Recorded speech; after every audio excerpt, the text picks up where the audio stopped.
All right, fellas, we got Kingdom Come Deliverance 2. This is running 4K native. This is experimental graphics settings. We've got DLSS turned off, frame generation turned off. So this is completely native resolution. Let's just take a look at our little on-screen display here. We're running 70 degrees, 2670 core, 2662, about 440, 450 watts. This is auto voltage, auto fans. Everything's just running default behavior here. There's no undervolting, no overclocking, nothing like that. We'll take a look at the graphics settings real quick here. All right, we're running just 4K. And we got our DLSS turned off. We're just running native. And we're running the experimental graphics settings. And we got some anti-aliasing on. We're in Cuttenberg, inside a closed case. 5090 Founders Edition. Thing is running nice and cool in there. Surprisingly cool for how small this card is. Being that it's a true 2-slot, it's just quite impressive. It really is. Let's take a look at some temperatures. This has been running for about 1 hour, okay? So it's pretty heat soaked in my case. The card is gonna be heat soaked. Let's go ahead and pull up our GPU Z here. All right, so core clock, as you can see, it's just been running, 2662, 2670. Memory is stock. Take a look at the core. Look at that maximum core temperature, 71.4. Maximum memory temperature is 80 degrees. Maximum fan speed, 45. Maximum power, 470 watts. Check out that voltage.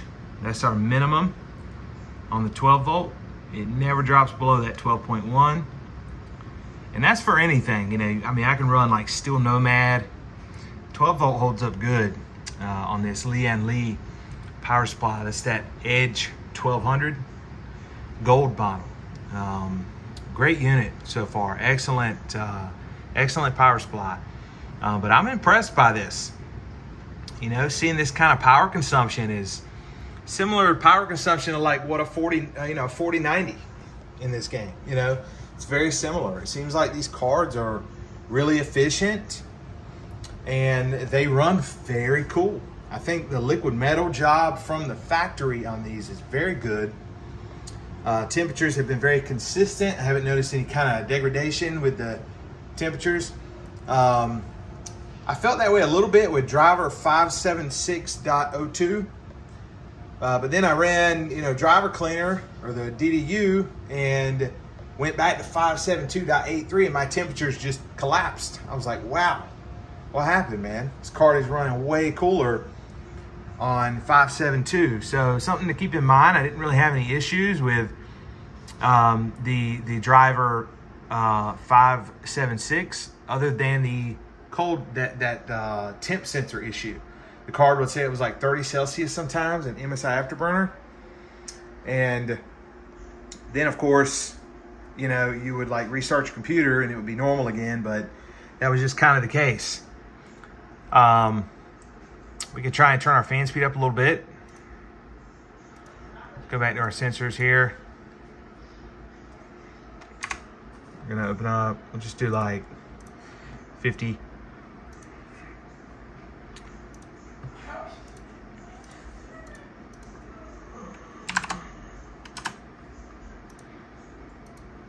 This is 50% fan speed. Just gonna take a look. Thing runs crazy cool though. Very cool. The memory, amazing on the memory. It's not like I have any fans directly over the back of the card. I have one fan here that blows under the card. And then of course I have my exhaust fan in my case that blows air out of the case. And that air is warm. This fan right here, if you feel that air, you can feel it. It's warm. It's pulling that air right off that 5090. And of course the air from my top radiator here, this is a 480, and there's a 480 millimeter down in the bottom that's pulling air in. Kind of comes up from the vents down here, all that cool air. And that fan there is just kind of blowing air. Kind of pulls in a little air from the front. But it's amazing seeing that. You know, great temperatures on the 5090 Founders Edition. Definitely, it doesn't need to be undervolted. Don't have to do anything with that. The card runs very cool. You know, so before with auto fan, it was running 44% fan speed. I only bumped it up to 50, so it'll probably run like maybe 67, 68. It was already kind of warm, but I took the load off of it when I was minimized for just a moment there.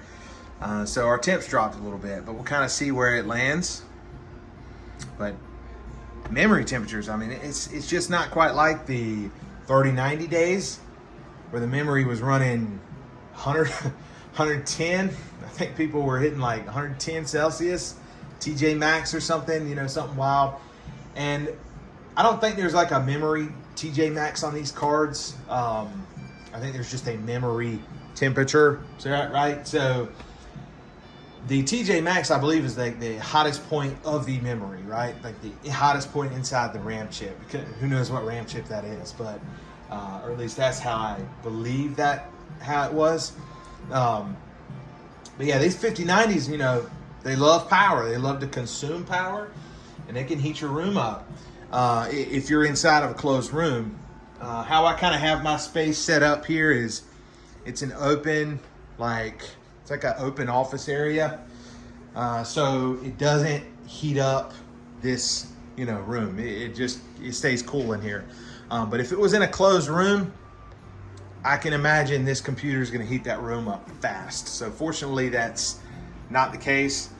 We're looking like about 68 degrees with a 50% fan speed.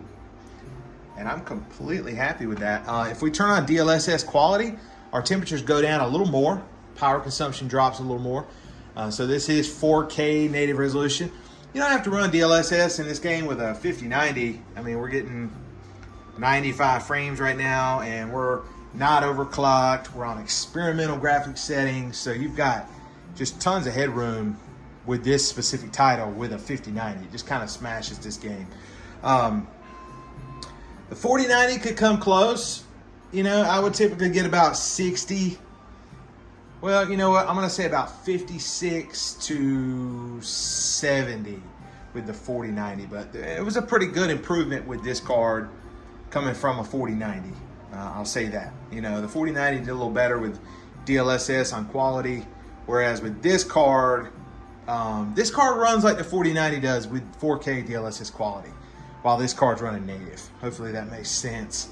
You just don't really need it. 69 now, but those temps, 80 Celsius on the memory, absolutely. And this card hasn't been touched, man. I can't imagine if we actually took the back plate off and put a thermal pad on there. That would make a nice improvement. I've seen that does a really big improvement for most graphics cards. Nice looking performance out of the 5090. I'm happy with this card. I think I've got a good one here. I was doing a little comparison with a few different guys who have some Founders Editions as well on the forums. And I feel like my card is a good sample. And I can't wait to see what it does on water cooling. I definitely can't wait to see that. I know there's some other people who are excited about putting a water block on these cards. But if you're curious of what one of these things runs like, this is kind of how it runs. You know, it typically runs below 70 with an auto fan profile. Some games will probably get you up to about 72, 74 if they're pushing that higher wattage. This card doesn't use a ton of power. I've seen some 5090s where they're just kind of pegging that power limit a lot. So it seems like this card runs pretty decently cool, which I'm happy with that.